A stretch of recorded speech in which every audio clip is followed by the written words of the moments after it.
Hi, welcome back. Today we're going to look at setting up a repository in GitHub and connecting it to our local machine. As you notice, I'm using PyCharm, JetBrains tool. It's kind of the go-to IDE that I like to use for Python development. I'm kind of a fan of JetBrains, so their PyCharm Community Edition is a good free tool. If you're interested or looking for something to try that's a little different than maybe your VS Code or whatever editor you've kind of been using. So I have my developer GitHub open. I'm going to go ahead and click New.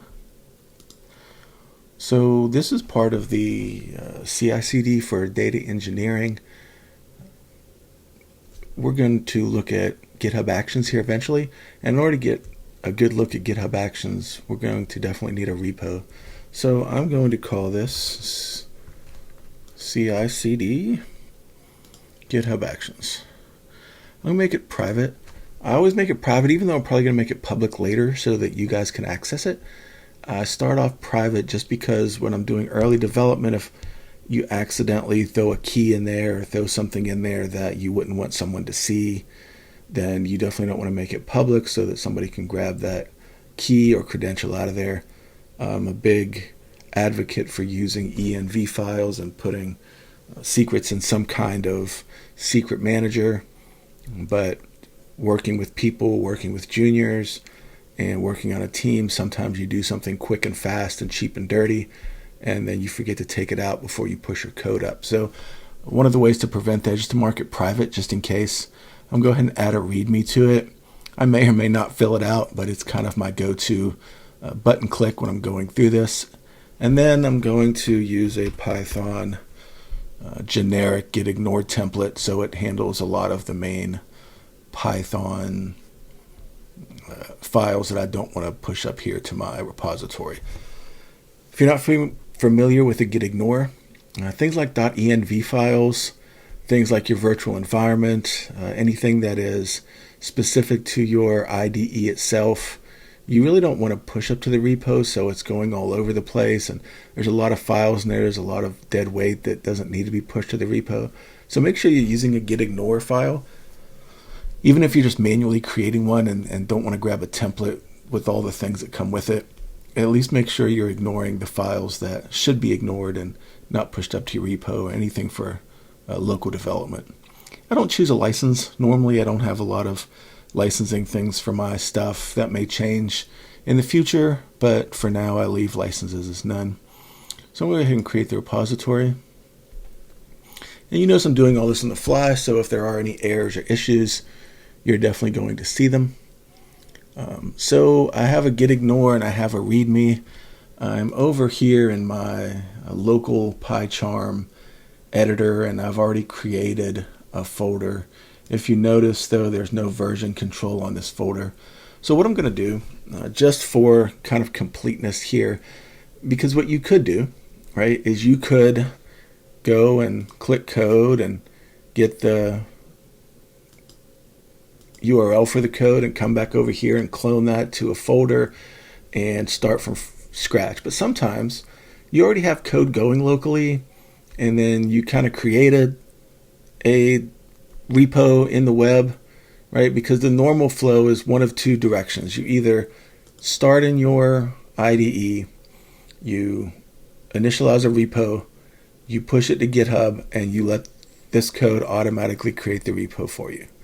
Or you create the repo in GitHub and you pull it down and clone it, and then it kind of exists.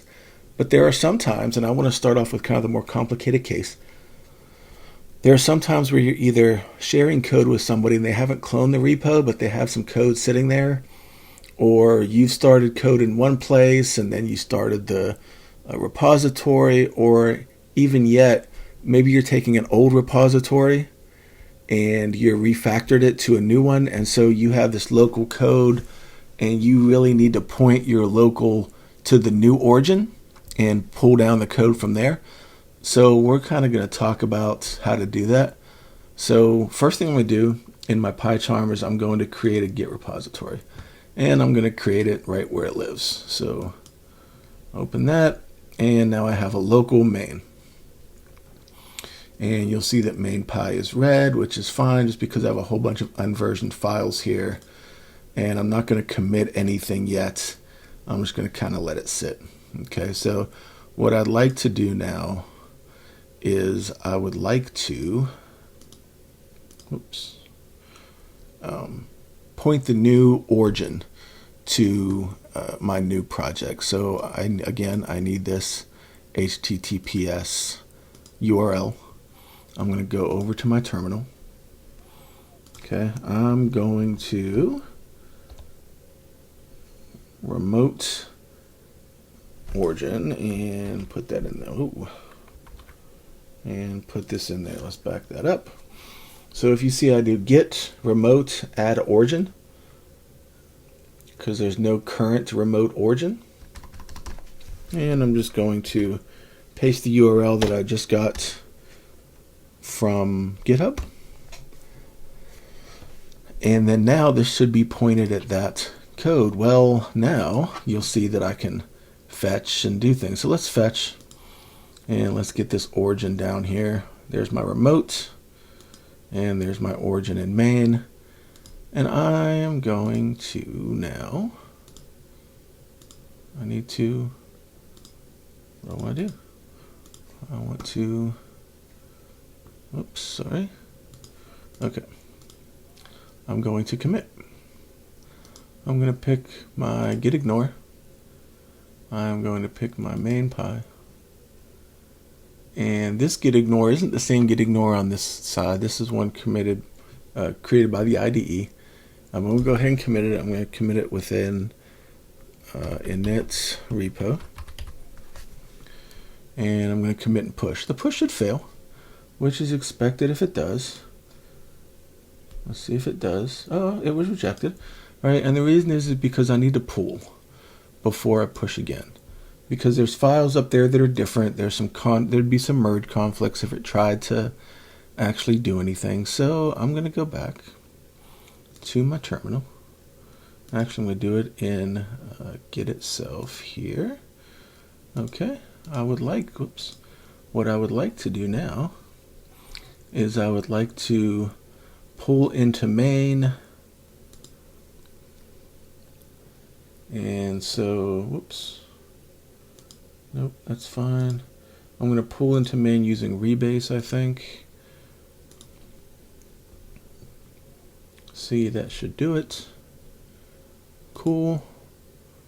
And then you see the readme and the git ignore. So I should be able to now push and push up successfully and pushed one commit to main or origin. And if you're wondering what the rebase does, you can Google that, kind of go through the docs, look at rebases, look at merge. It's some techniques you're going to use as you're moving branches around, as you're sharing branches with other people. Once you come up with a branching strategy, you're going to need to pull things down and merge it to make sure you don't have merge conflicts locally before you head up to the repo. So that is where I'm going to stop this video. I have a repository in my GitHub, and I have a local repository that is now connected to that GitHub. So if you're following along, you should have the same thing. If you hit any errors, leave me some comments, and I will try to get back to you with some answers. Thank you guys so much for watching. Please like and subscribe.